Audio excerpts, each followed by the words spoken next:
নমস্কার বন্ধুরা, আমি Sanchita's essence stitching tutorial YouTube চ্যানেলে আপনাদের সবাইকে স্বাগত।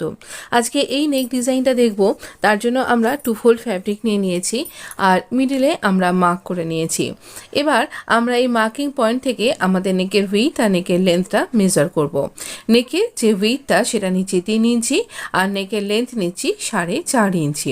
এবার আপনি আপনার মেজারমেন্ট অনুযায়ী করতে পারেন। আমি এখানে একটা ভি নেক তৈরি করব, একদম সার্ভ ভি নেক তৈরি করছি আমরা এখানে। আর এই ভি নেকটাকে কি করে বায়াস টিপ দিয়ে আপনি রেডি করতে পারেন তারই টিউটোরিয়াল কিন্তু এটা। খুব সহজে বিগিনার্সরাও এটা তৈরি করতে পারবেন। এবার এই দেখুন নেকটাকে আমি এরকম খুলে নিলাম।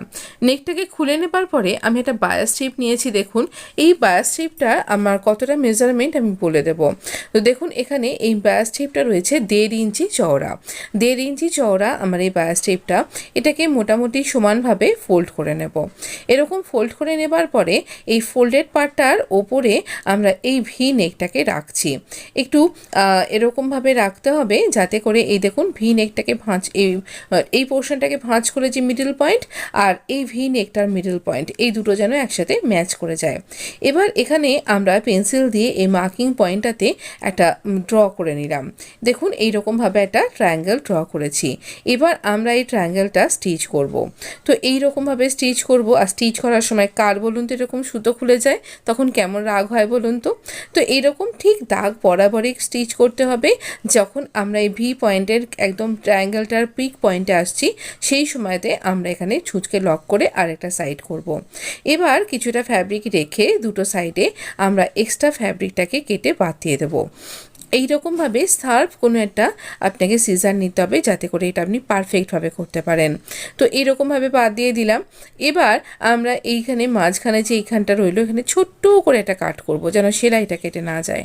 এবার কি করছি আমরা এটা ফোল্ড করে দেবো। ফোল্ড করে দিয়ে এই যে দেখুন এখানে স্টিচিং পয়েন্টটা রয়েছে না, এখানটাও তো এখানটা ঝুলে ছিল, এখানটা কাট করে নিলাম।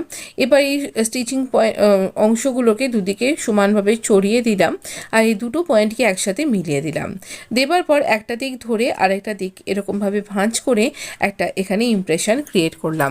আপনি এটা আয়রনের সাহায্যেও করতে পারেন, কিন্তু এটা হাত দিয়ে নিমেষেই হয়ে যায়। তো এবার অন্য সাইডটাও ঠিক একই রকমভাবে সমানভাবে ভাঁজ করে নিলাম মিডলটাতে। এবার এই হচ্ছে আমাদের এই পয়েন্টটা, আর এই পয়েন্টটার সাথে এই মিডল ভি পয়েন্টটাকে আমি এখানে পিন দিয়ে আটকে নেব। দেখুন এই পয়েন্টটা আর এই পয়েন্টটা, এই দুটোরই ভি পয়েন্টকে এই রকম যেভাবে আমি হাত দিয়ে ধরে আছি ঠিক সেইভাবেই পিন দিয়ে আটকে নিতে হবে। খুব সহজেই বায়াস টিপ দিয়ে আপনি এভাবে নেকের ফিনিশিংটা তৈরি করতে পারবেন। তো এখান থেকে একদমই ওপর অবধি নিয়ে যাব যেখানটা আমাদের নেকটা শুরু হচ্ছে। তারপর 1/2 ইঞ্চি আমরা এখানে স্টিচ করা শুরু করব। একদম ঠিক মেশিনের পায়ের 1 ফুট বা আপনি 1/2 ইঞ্চি যেরকমভাবে আপনার সুবিধা এভাবে নিয়ে স্টিচ করবেন। একদম এই পয়েন্ট অবধি আমরা কিন্তু স্টিচ করব। একদম এই যে ভি পয়েন্টের এই পয়েন্টের সাথে আর ওই ভি পয়েন্টটা একদম মিলে যাবে এইভাবে পয়েন্ট অবধি স্টিচ করে এইরকমভাবে আমরা দেখুন একদম পয়েন্টে গিয়ে যেন স্টিচটা হয়, সরে নড়ে যেন না যায় সেটা খেয়াল রাখতে হবে। স্টিচ করে ছুঁচকে লক করব, করে আবার এইভাবে ঘুরিয়ে দেব। অন্য সাইডটাতে এইভাবে দেখবেন আস্তে আস্তে এটা ঘুরে যাচ্ছে, টানাটানি করার দরকার নেই, এমনি দেখবেন ইজিলি ঘুরে যাবে। তো এবার এইরকমভাবেও আমরা আরেকটা সাইডটা ভিয়ের তৈরি করে নেব। তো এইভাবে অনায়াসই ভি নেক ডিজাইন আপনি তৈরি করতে পারেন। এইভাবে আমরা এটাকে যখন সোজা করে নেব তখন এই এক্সট্রা ফ্যাব্রিকগুলো যেগুলো বেরিয়ে রয়েছে সেটাকে কাট করব। ইচ্ছা করলে আপনি বাই কালারের এই পিঙ্ক ফ্যাব্রিকটাকে পুরোটা ভেতরে ঢুকিয়ে নিয়েও স্টিচ করতে পারেন উপর দিয়ে। আমি এখানে এটাকে বাইরে বার করে রাখছি, তাই জন্য এটা এরকমভাবে রেখে এই হোয়াইট ফ্যাব্রিকের উপর দিয়ে এবার স্টিচ করে দেবো। আপনি ইচ্ছা করলে আবারও বলছি এই পিঙ্ক যে ফ্যাব্রিকটা আমি স্টিচ করলাম স্ট্রিপটা, এটা পুরোটাই ভেতর দিকে দুটোকে একসাথে ভেতর দিকে ঢুকিয়ে দিয়ে এর উপর দিয়ে টপ স্টিচ করতে পারেন।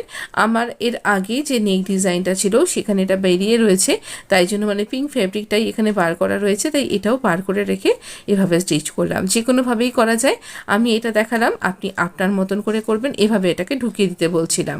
তো এইভাবেও করা যায় আর এভাবেও করা যায়, যেটা সুবিধা। ভালো লাগলে প্লিজ লাইক আর সাবস্ক্রাইব করে পাশে থাকবেন। ধন্যবাদ বন্ধু।